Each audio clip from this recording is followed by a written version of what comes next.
So mind you, Neil didn't have a problem with me working. He just didn't want me to better myself so that my work was better than entry level at best. But that's neither here nor there. It's clear to me because of his narcissism, he couldn't have his wife doing as well and certainly not better than him, even though it would have benefited our family.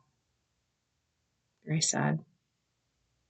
Some of the other mental and emotional abuse, I've already talked about the lack of the tepid compliments, no praise unless begged for, and then it was no encouragement or support in bettering myself, even though it was going to benefit the family. Other things was compassion. He saw continually how abusive my parents were. I got cut off. If I didn't go get a dining room table for them using my husband's company van, I got cut off. My husband never defended me and never showed me compassion when they were being cruel and ignoring me. Like, if I talked about my pain, he was focused on the computer, and I'd be like, "Hey, can you listen? I am listening. I'm listening. What?" Like, no compassion. Just could not be bothered. Um, Trying to have a conversation with him was like talking to a brick wall, except I think I'd have gotten more warmth. I remember in the mid 90s, I happened to be not working at that time because we couldn't. It got to a point, well, by this point, we had two kids, and daycare for two kids based on what I could make. Remember, I couldn't go become a nurse and I couldn't get a job at the county. So my job options, I only had a GED. My job options were limited. So it got to a point where me working would have cost more uh, in paying for daycare than just staying home. So I stayed home, and Neil worked as, this point, he definitely was doing carpet cleaning. Um, And so he would come home and he'd get on this game, and they're called MUDs, multi-user dimension, I think is what it stands for, but it's a text-based role-playing game. And the only thing he wanted to do after working all day, I've been with the home kids by myself all day. I want to see him, talk to him, and spend a little time. I don't need the whole night. Just give me some social interaction. I love you. I want to talk to you. I want to spend time with you. He would come and immediately get on his game, and I did not exist. His children did not exist. He paid us no mind. I'd fix dinner, have it on there. He'd feed his face.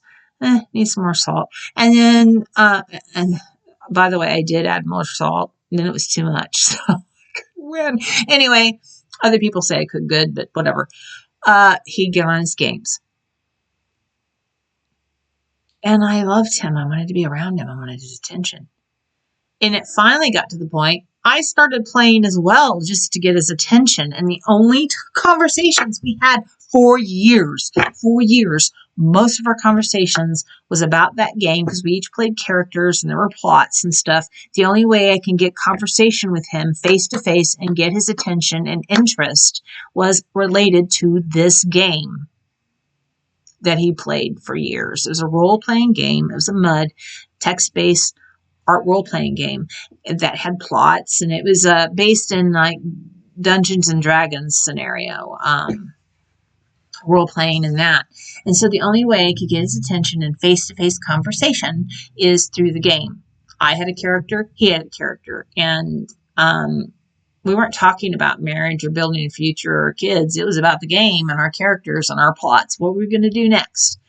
It was the only way I could connect with him. Because if I didn't do that, if I didn't play the game, I didn't exist.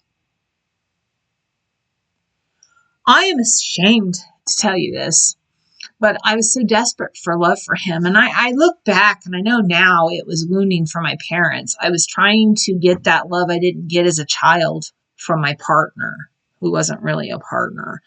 And to the negligence of myself and probably our children emotionally at the very least.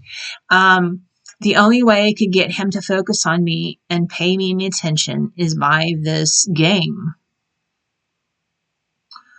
Uh, that wouldn't be enough to sustain things, but it did for many years. That's how we related. That's the only way I could get his attention.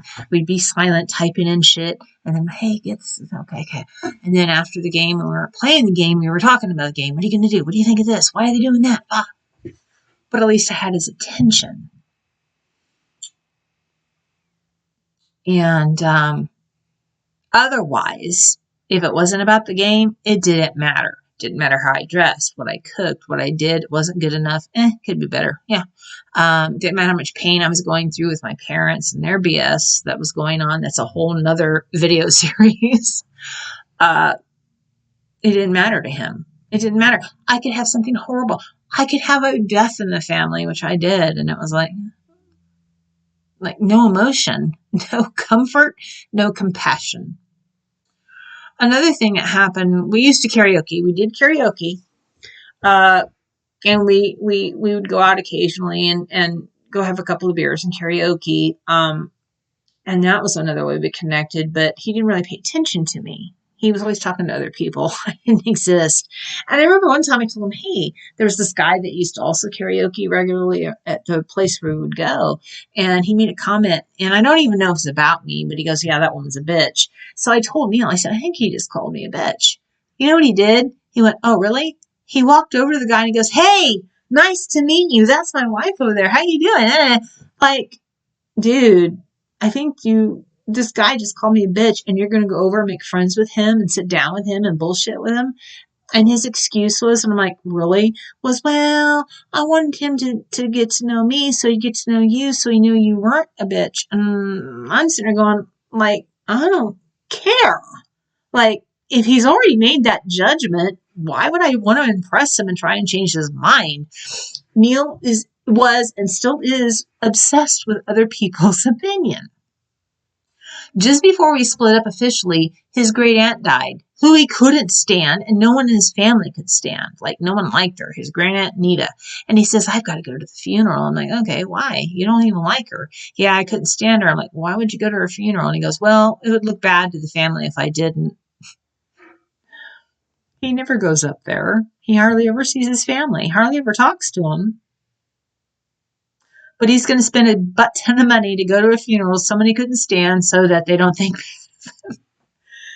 Yeah. He bought me rings once after his mother died. He bought me a beautiful ring. And then we were going to go up and visit his sister. And he says to me, hey, don't wear the ring. Don't wear that up there. I don't want my sister to see it. And I'm like, why? Well, I don't want her to know I spent my money on you. He didn't want his sister to think bad of him because he spent money on me, his wife of over 20 years. Yeah. He's obsessed with what other people think and has no problem making me feel bad about it. So he cared more about what other people thought that he hardly ever saw than how I felt the person that he lived with every day and gave him his 4 children. That kind of mental and emotional abuse. Other people's opinion of him mattered more to him than mine.